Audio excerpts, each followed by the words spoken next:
મુખ્યમંત્રી ભૂપેન્દ્ર પટેલે ગીરની જે વિવિધતા અને સાંસ્કૃતિક ધરોહરને ઉજાગર કરતી તસવીરોની પ્રદર્શનની ખુલ્લી મૂકી હતી. સમગ્ર વાત કરવામાં આવે તો મુખ્યમંત્રી ભૂપેન્દ્ર પટેલે સાસણ ખાતે વિશ્વ સિંહ દિવસની ઉજવણીમાં સહભાગી બન્યા હતા. આ અવસરે તેમણે ગીરની જેવી વિવિધતા અને સાંસ્કૃતિક ધરોહરને ઉજાગર કરતી તસવીરો પ્રદર્શનને સિંહ સદન ખાતે બનાવવામાં આવેલી પ્રદર્શનને ખુલ્લી મૂકી હતી.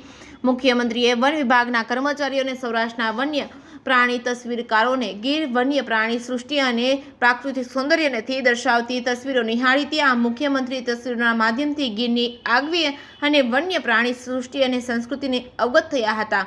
મુખ્યમંત્રી સાથે રાજ્યના વન અને પર્યાવરણ મંત્રી મુળુભાઈ બેરા, સાંસદ રાજેશભાઈ ચુડાસમા, જિલ્લા પંચાયતના પ્રમુખ હરીશભાઈ ઠુમર સહિતના ઉપસ્થિત રહ્યા હતા. નાયબ વન રક્ષક મોહનભાઈ રામે મુખ્યમંત્રીને ગીરના વન્ય પ્રાણી જીવો અને ગીરની આગવી વિશેષતા વિશે તસવીરોના માધ્યમથી જાણકારી આપી હતી.